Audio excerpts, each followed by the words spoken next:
Thank you very much. Thank you.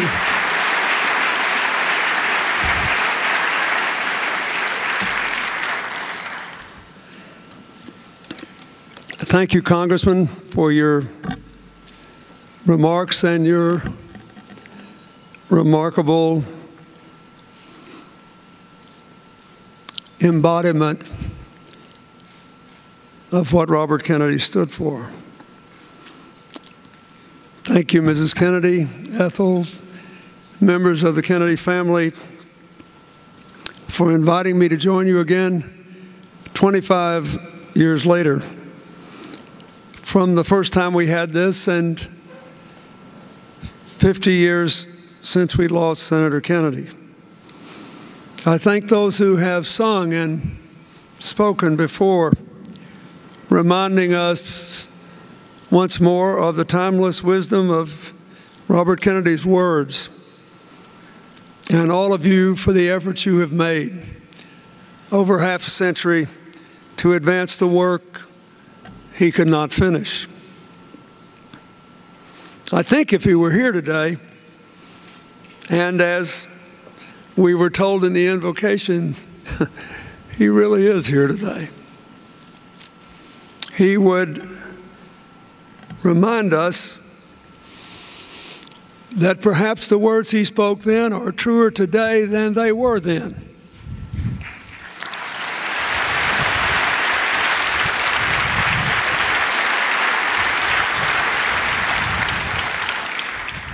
In another time of hope and heartbreak and division,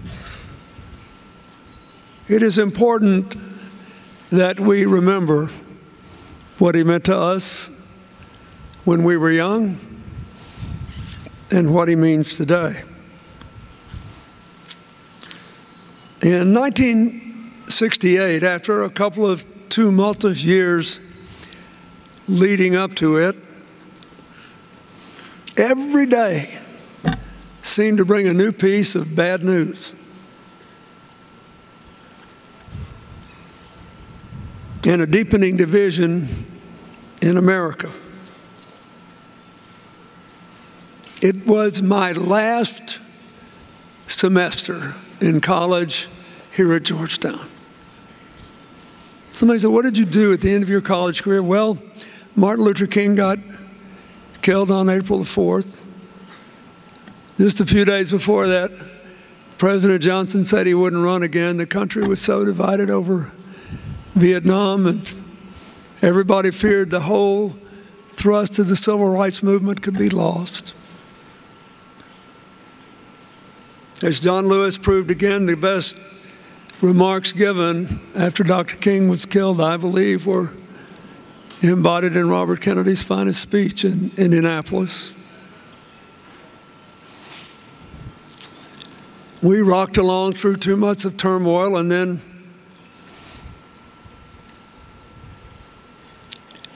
he won in California in the primary. I still remember the vote. Do you?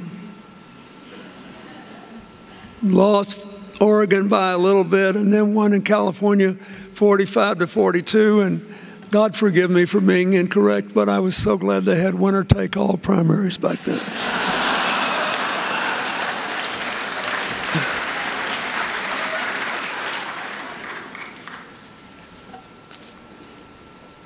Why am I saying this when we're all being so lofty? Because he was a flesh and blood man who fought in real life. Because in this time when we seem to think our clan and tribe are more important than anything else and require us to be divided from one another, he came, as you see here, from quite a clan. And he did every single thing he could to increase it.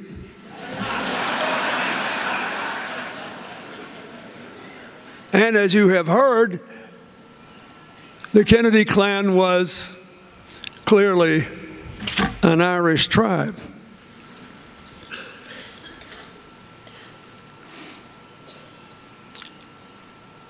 And those of us who share that heritage are proud of it. What was the difference? The difference was that he embodied the whole message of the faith of his fathers and mothers. Before His Holiness Pope Francis called us to engage in a culture of encounter, he viscerally, instinctively lived a life of encounter. The life of the outstretched hand, not the clenched fist. He lived it in Appalachia and the Mississippi Delta and Watts and Bed-Stuy, on Native American reservations, among farm workers who had no one else to look after them, and all the way to the townships of South Africa still groaning under apartheid. Did he ever once give up his clan or his tribe? No. He said, what has that got to do with whether we can live together?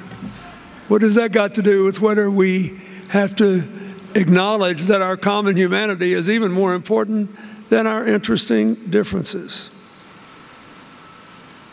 And he did something unusual for a politician back then when you couldn't check every word every day. He actually said the same thing everywhere he went.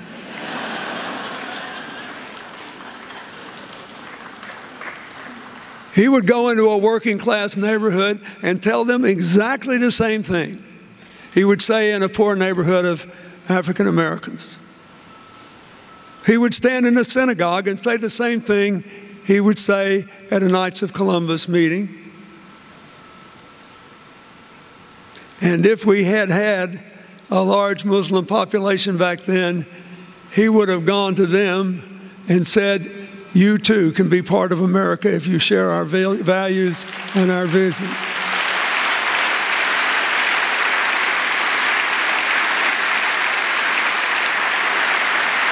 The Native Americans, literally the National Congress of American Indians, 90 tribes,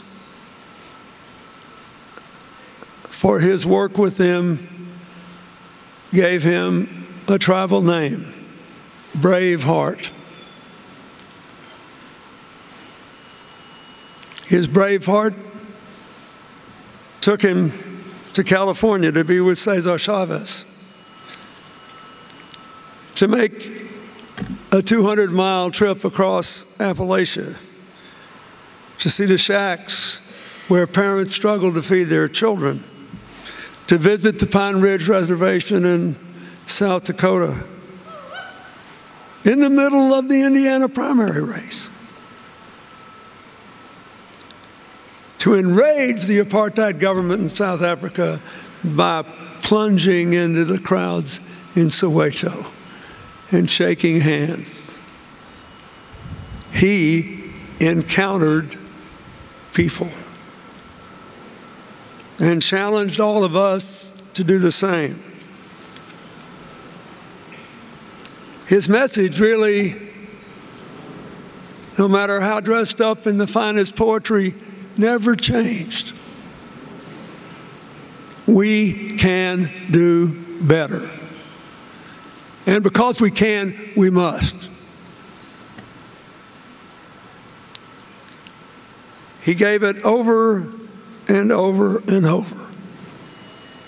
And while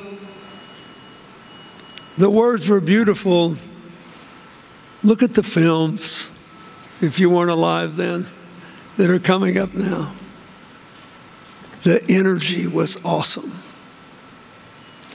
And the intensity of conviction burned away like a blowtorch.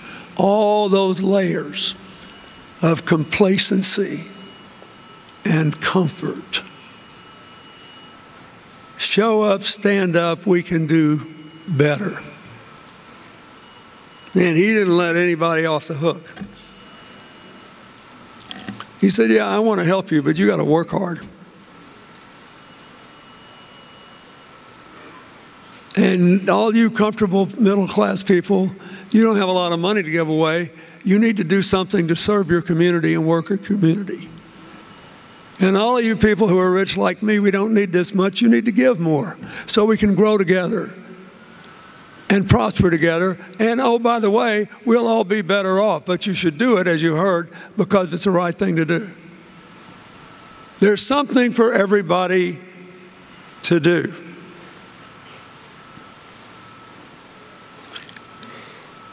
"50 years later,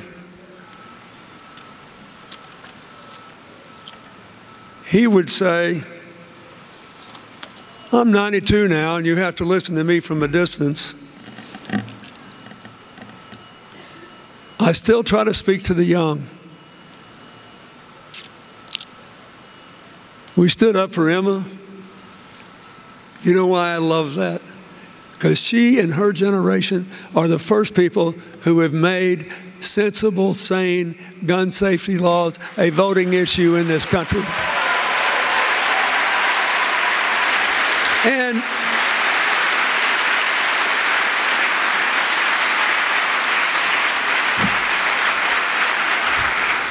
I was president. We passed the assault weapons ban and the ammunition limit, and we did all that. Wait. We did it all, but we couldn't make it a voting issue, and we got our brains beat out. When she and her colleagues said, we do not deserve to die in school. Schools need not be a killing ground. Bobby Kennedy would say, hey, nobody's trying to take away your right to hunt, to sport shoot, to defend your family. But we should take away the option to commit mass murder with killing machines without an adequate background check, for sure. That's what she did. That's the kind of thing he did viscerally. I never saw anything like it. At our 50th reunion, I was trying to determine what to say, and I kept thinking about Bobby Kennedy because when he died early on the morning of June the 6th, one of my roommates was volunteering in his office. Tommy Kaplan's here with me today, and we stayed up to watch him win, and then he's on my bed beating on me. They shot him. And all I could think about was that in his campaign, Robert Kennedy said, "'Tis not too late to seek a newer world." He loved Tennyson's Ulysses, and it was perfect. It was like, hey, I'm a 42-year-old cool guy, and young people can relate to me, and we're going to do great things. We can make America again.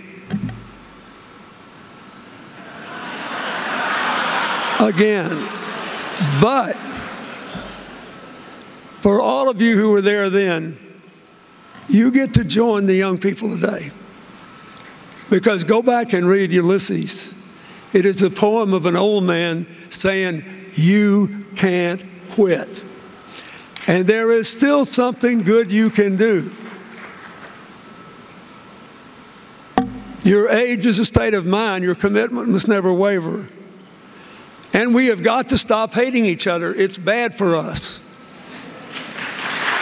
And that includes, and by the way, that includes the members of our clans and our tribes. The outstretched hand beats the clenched fist. So I ask you, as he would,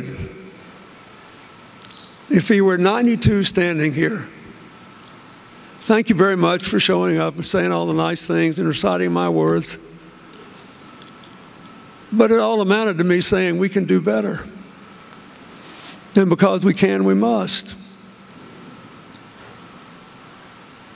So let us resolve to do better. In Ulysses, when he said it was not too late to seek a newer world,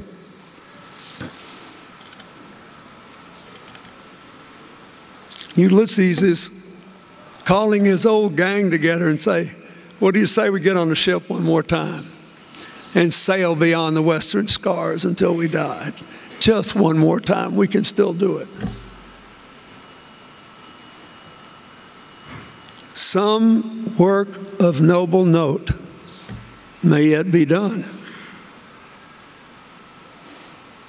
Though we are not now that strength which in old days moved earth and heaven, that which we are.